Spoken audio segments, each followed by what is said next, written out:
कैसे हैं आप सभी। आज 20 मई 2020 से करेंट अफेयर शुरू करते हैं। पहला क्वेश्चन है, निम्नलिखित में से किस देश ने ओडिशा और पश्चिम बंगाल से टकराने वाले चक्रवात का नाम अल्फान रखा है। ये थाईलैंड ने रखा है। ओडिशा और पश्चिम बंगाल से टकराने वाले चक्रवात का नाम अम्फान इंग्लैंड ने रखा। इस चक्रवात का नाम अम्फान थाईलैंड ने 16 साल पहले रखा था। यह चक्रवात 1999 के ओडिशा के चक्रवात के बाद बंगाल की खाड़ी में आने वाला पहला उष्णकटिबंधीय चक्रवात है। नेक्स्ट क्वेश्चन नंबर 2, निम्नलिखित में से विश्व स्वास्थ्य संगठन के कार्यकारी बोर्ड के अध्यक्ष के रूप में किसे चुना गया है? डॉक्टर हर्षवर्धन को चुना गया है। केंद्रीय स्वास्थ्य मंत्री हैं ये। इनको विश्व स्वास्थ्य संगठन के कार्यकारी बोर्ड के अध्यक्ष के रूप में चुना गया है। वह 22 मई को जापान के डॉक्टर हिरोकी नकटानी के उत्तराधिकारी का पदभार संभालेंगे। WHO के कार्यकारी बोर्ड के वर्तमान में 34 सदस्य हैं। Next question number 3, Uttar Pradesh के जेवर में नोएडा अंतर्राष्ट्रीय एयरपोर्ट को बनाने के लिए निम्नलिखित में से किस देश की कंपनी को केंद्रीय गृह मंत्रालय ने स्वीकृति दे दी है? यह स्विट्जरलैंड की जो कंपनी है, इसको स्वीकृति मिली है।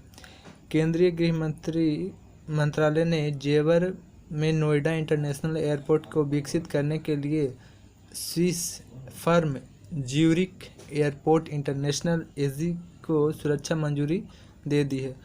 5000 हेक्टेयर में फैले इस पूरे प्रोजेक्ट पर 29,000 करोड़ रुपए का खर्च होगा। यह दिल्ली के इंदिरा गांधी अंतर्राष्ट्रीय हवाई अड्डे और गाजियाबाद के हिंडन हवाई अड्डे के बाद राष्ट्रीय राजधानी क्षेत्र में तीसरा हवाई अड्डा है।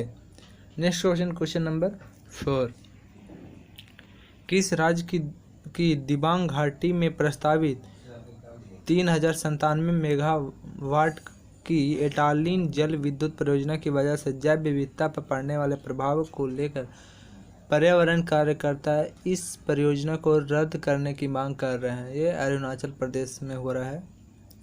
पर्यावरण कार्यकर्ताओं ने वन सलाहकार समिति के अध्यक्ष और सदस्यों को एक पत्र के माध्यम से अवगत किया कि क्योंकि एटालिन जल विद्युत परियोजना को रद्द किया जाना चाहिए। एटालिन जल विद्युत परियोजना को मंजूरी देते समय वन संरक्षण और संबंधित कानूनी सिद्धांतों की अनदेखी की गई।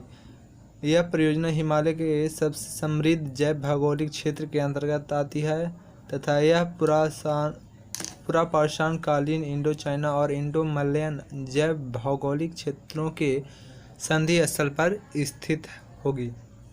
नेक्स्ट क्वेश्चन नंबर 5,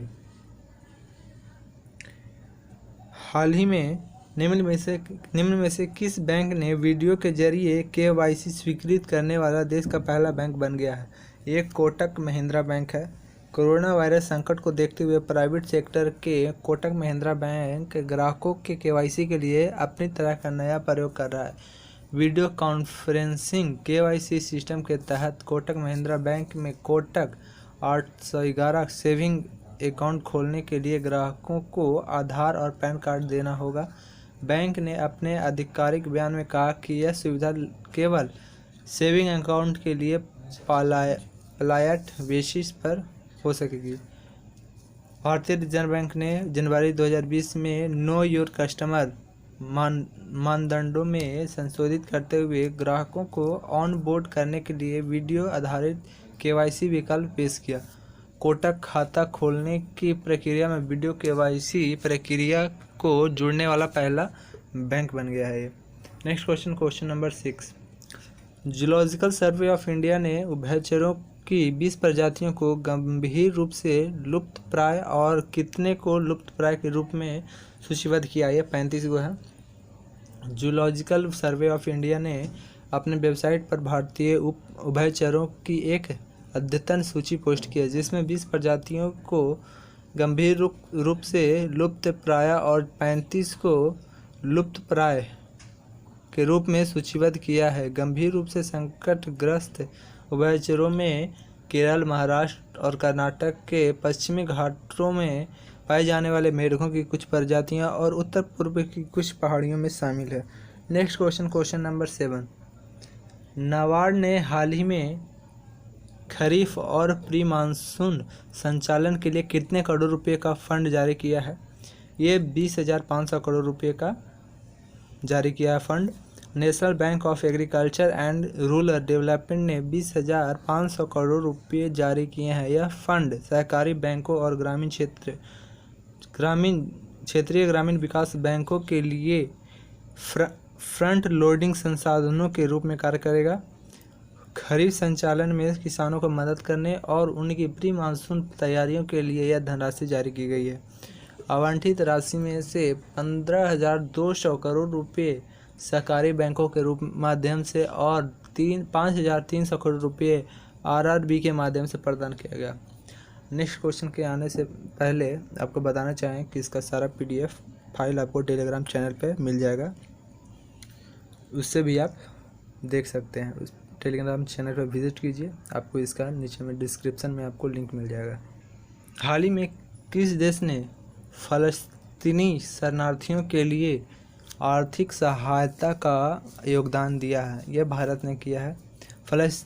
फ़लस्तीनी शरणार्थियों के लिए काम कर रहे संयुक्त राष्ट्र एजेंसी ने भारत के इस योगदान की सराहना की और विशेषकर तब जब दुनिया महामारी के संकट में जूझ रही है। भारत सरकार ने संयुक्त राष्ट्र रिलीफ एंड वर्क एजेंसी को $2 मिलियन की सहायता मुहैया कराई है।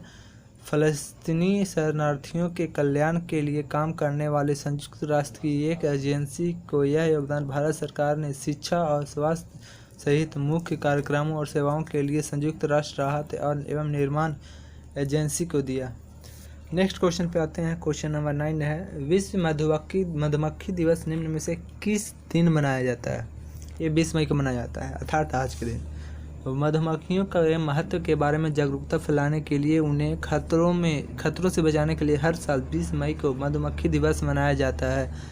यह खास दिवस आधुनिक मधुमक्खी पालन की तकनीक का नेतृत्व करने वाले एंटोन जॉनसन के जन्मदिन के उपलक्ष्य में मनाया जाता है।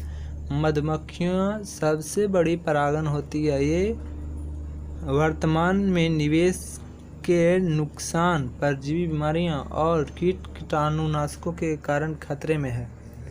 नेक्स्ट क्वेश्चन नंबर 10, किस राज्य से गुजरने वाले प्रवासी श्रमिकों के लिए चरण पादुका अभियान शुरू किया गया है? यह मध्य प्रदेश में शुरू किया गया है। मध्य प्रदेश द्वारा पैदल चल रहे प्रवासी मजदूरों के लिए चरण पादुका अभियान नामक अभियान शुरू किया गया है। इस अभियान के अंतर्गत नंगे पांव जा रहे मजदूरों को जूते और चप्पल दिए जा रहे हैं ताकि उनके दर्द को कुछ कम किया जा सके। चरण पादुका अभियान मध्य प्रदेश पुलिस द्वारा चलाया जा रहा है। चप्पल प्रदान करके प्रवासी श्रमिकों की सहायता की जा रही है। भारत सरकार प्रवासी श्रमिकों को उनके घर कस्बों लौटाने में मदद करने के लिए कई उपाय कर रही है। इसके अलावा the union government has decided to raises the limit of foreign direct investment अर्थात FDI for defence manufacturing from 49 to 74% under the automatic route. अर्थात केंद्र सरकार ने ऑटोमेटिक रूप के तहत डिफेंस मैन्युफैक्चरिंग के लिए विदेशी प्रत्यक्ष निवेश FDI की सीमा 49 से बढ़ाकर 74% करने का फैसला लिया है। नेक्स्ट, सरकार ने कृषि और संबद्ध क्षेत्रों के लिए 1,63,000 करोड़ के पैकेज की घोषणा की है। The government has announced A 1.63 lakh crore rupees package for agriculture and allied sector. Third topic है, HDFC Bank Senior Vice President Zubir Iqbal has been appointed as a Managing Director of the J&K Bank। HDFC bank के वरिष्ठ उपाध्यक्ष जुबैर इकबाल को जम्मू और Kashmir bank के प्रबंधन निदेशक के रूप में नियुक्त किया गया है। फोर्थ टॉपिक है, India's move up to position to rank 74th on the Global Energy Transition Index with improvement on all key parameters of economic growth, every security and environmental stability, the World Economic Forum WEF said।